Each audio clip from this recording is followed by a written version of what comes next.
తాను టీడీపీని వీడి వైసీపీలో చేరబోతున్నట్టు జరుగుతున్న ప్రచారాన్ని ఏపీ మంత్రి పితాని సత్యనారాయణ తోసిపుచ్చారు. వైసీపీలోని కొందరు నాయకులు తనను సంప్రదించినప్పుడే పార్టీ మారే ఉద్దేశం లేదని స్పష్టం చేశారన్న. ఆ తరువాత నుంచి తనకు వ్యతిరేకంగా మీడియాలో దుష్ప్రచారం జరుగుతుందంటున్న పితాని సత్యనారాయణతో మా ప్రతినిధి రవిచంద్ ఫేస్ టు ఫేస్ చూద్దాం. మంత్రి పితాని సత్యనారాయణ మనతో ఉన్నారు. ఆయన గత కొంతకాలంగా వైసీపీలో చేరుతున్నారంటూ ఊహాగానాలు రావడంపై తీవ్ర ఆవేదన వ్యక్తం చేస్తున్నారు. రాజకీయాల్లో విలువలతో బతుకుతున్న ఇటువంటి వ్యక్తుల మీద కూడా మీడియా ఈ విధంగా రాతలు రాస్తారంటూ తీవ్ర ఆవేదన వ్యక్తం చేస్తున్నారు. పితాని గారు మనతో ఉన్నారు. పితాని గారు, ఏంటి ఈ వార్తలపై మీ స్పందన ఏంటి? ఈ వార్తను తీవ్రంగా ఖండిస్తూ ఉన్నాం. ఇటువంటి వార్తలు గత 3 నెలల నుంచి వస్తున్నాయి. అంతకితం సోషల్ మీడియాలో వస్తాం మొదలుపెడితే దీని కంప్లైంట్ ఇవ్వడం కూడా జరిగింది. ఏదైతే సైబర్ కంప్లైంట్ కూడా ఇవ్వడం జరిగింది. సైబర్ కంప్లైంట్లో పోలీస్ హ్యాస్ ఫెయిల్. పార్టీ మారుతాన్న దాని మీద మేము సీరియస్గా తీసుకోవాలి. మైండ్గా మారుతానని చెప్పా, కావాలని అసాసినేట్ చేస్తానని చెప్పా. Never never ever has taken serious. I feel bad as the government. I'm the minister of the government. అది అటువంటి పరిస్థితులు ఈరోజు ఈ రాష్ట్రంలో ఉన్నాయి. అంటే ఎక్కడ ఎవరు ఏం చేస్తున్నారో తెలియని పరిస్థితి. 9 నెలల నుంచి నాతో మాట్లాడారు. 9 నెలల క్రితం మాట్లాడారు. మీరు కూడా ఈ పార్టీకి రండి, మేము ఏది ఎవరు మాట్లాడారు సార్ ఆ పార్టీ నుంచి? వద్దు, పేర్లు వద్దు. పార్టీ నుంచి వచ్చి మాట్లాడారు. మాట్లాడినప్పుడు నేను చెప్పా, నేను క్యారెక్టర్గా రాజకీయాల్లో కొన్ని విలువలు కలిగిన ఒక కమ్యూనిస్ట్ ఫ్యామిలీగా పుట్టా. చిన్న విషయం, పార్టీ అధినేత కూడా ఇటువంటి ప్రచారాన్ని నమ్మారా? లేక ఇంకో విషయం, మిమ్మల్ని గంటా శ్రీనివాసరావు మీ ఇద్దరి మీద ఎందుకు మీడియా ఈ విధమైన ప్రచారాలు చేస్తుంది? అంటే ఒరిజినల్గా మేము కాంగ్రెస్ వాళ్ళం.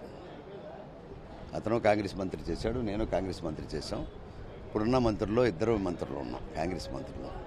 కారణం ఏంటంటే ఒక సామాజిక వర్గాన్ని నుంచి ఒక నాయకుడు, ఇంకో సామాజిక వర్గాన్ని నుంచి ఒక బలమైన నాయకులు మేము పార్టీలో ఉన్నాం అనే విషయాన్ని స్పష్టంగా చెప్పదలుచుకున్నాం. వారి ప్రయత్నానికి నేను తప్పుపట్టలేదు. కానీ రానున్న తర్వాత మైండ్ గేమ్ ఆడడం, రానున్న తర్వాత పాత్రికేయుల మిత్రులతో కొంతమందితోటి మీరు కొమ్మక్కాయి ఇటువంటి రాజకీయాలు చేయడం అనేది మంచిది కాదని చెప్పడానికి మాత్రం వచ్చాను తప్ప మీరు మాట్లాడినందుకు కానీ నేను తప్పట్లే. కొంతమంది తప్పట్టారు, అలా మాట్లాడొచ్చా మంత్రి ఉండ కానీ. నేను అది కూడా తప్పట్లే. వారి యొక్క ప్రయత్నం, వారి యొక్క ఆలోచన, వారి యొక్క ప్రేమ ఉండొచ్చు, కానీ వస్తా అన్నప్పుడు తీసుకోండి. అంతేగాని మైండ్ గేమ్ ఆడడానికి, నా క్యారెక్టర్ అసాసినేట్ చేస్తే నేను ఓడిపోతానని ఆలోచన చేయడం అనేది మీ వల్ల కాదని చెప్పడానికి నేను ఇది దగ్గరికి వచ్చాను. గోదావరి జిల్లా రాజకీయ పరిణామాలు చూస్తే కనుక గత 2014 ఎన్నికల్లో పార్టీ క్లీన్ స్వీప్ చేసింది. టీడీపీ బీజేపీ మిత్రపక్షంగా ఉంది. కానీ ఇప్పుడు పరిస్థితి ఎలా ఉంది? ఇప్పుడే చూసాం, మొన్న రఘు రామకృష్ణరాజు ఆఖరి పార్లమెంట్ అభ్యర్థి కూడా ఆఖరి నిమిషంలో పార్టీ మారారు. చాలామంది పార్టీలు మారి వైసీపీలో తండోపతండాలుగా చేరుతున్న పరిస్థితి ఈరోజు కనిపిస్తుంది. ఎలా ఉండబోతుంది? అన్ని పార్టీల్లో చేరుతా ఉన్నారు. ఒక టీడీపీలో చేరట్లేదని మీరు చెప్పగలరా? వైసీపీలో క్యాండిడేట్లు ఇంకా కొదువు ఉంది, టీడీపీలో ఇంకా కొదువు లేదు. ఒక నర్సాపురం పార్లమెంటుకి నిన్న మొన్న మారిన తరుణంలో కుల సమీకరణలో చేయవలసిన పరిస్థితి వల్ల క్యాండిడేట్లకి ఏం తక్కువ లేరు. ఈరోజు ప్రధాన ఎజెండా ఏంటి? సీఎం గారు అందరిని మంత్రులని పాలిట్ బ్యూరో పిలిచారు. ఈరోజు ప్రధాన ఎజెండా ఏముండబోతుంది? ఇవాళ చాలా వరకు అన్ని జిల్లాల్లో క్యాండిడేట్లు డిసైడ్ చేయడం. 80% వరకు ఇవాళ సాయంకాలం కల్లా క్యాండిడేట్ యొక్క అనౌన్స్మెంట్ జరగాలనేది ఆలోచనతో ఉన్నది. సుమారు 120 to 140 మంది ఇవాళ క్యాండిడేట్స్ అనౌన్స్ చేయబోతున్నారు. టీడీపీకి ఎంపీ అభ్యర్థులు వెనకంజ వేస్తున్నారు. కొంతమంది మంత్రులను పెట్టినా కూడా పోటీ చేయడానికి ఎవరు ముందుకు రావట్లేదని కూడా ఒక ప్రచారం జరుగుతుంది. అంటే కారణం ఏంటంటే ఎంపీ అభ్యర్థులతోటి ఈరోజు జరుగుతున్న కార్యక్రమం ఏంటంటే ఆర్థిక వ్యయాలు బాగా పెరిగాయి అనే ఆలోచన తప్ప క్యాండిడేట్లు లేక పార్టీలకు భయపడి కాదు. చాలామంది దుష్ప్రచారం చేస్తున్నారు. ఢిల్లీలో బీజేపీ వస్తుందని. అంచేత అక్కడికి వెళ్ళి ఏం చేస్తాం, అధికారం రాదు మనకి. ఇప్పుడు కూడా కాంగ్రెస్ పార్టీ అధికారం వస్తా, బీజేపీ అధికారానికి వస్తా దేశంలో అనేది స్పష్టమైన డిసైడ్ చేయలేము. అక్కడ కూడా మైండ్ గేమ్ ఆడుతూ ఉన్నారు, బీజేపీ వచ్చేస్తుందని. ఇది వాస్తవం కాదు. ప్రజాస్వామ్యంలో ప్రజలు నిర్ణీతలు.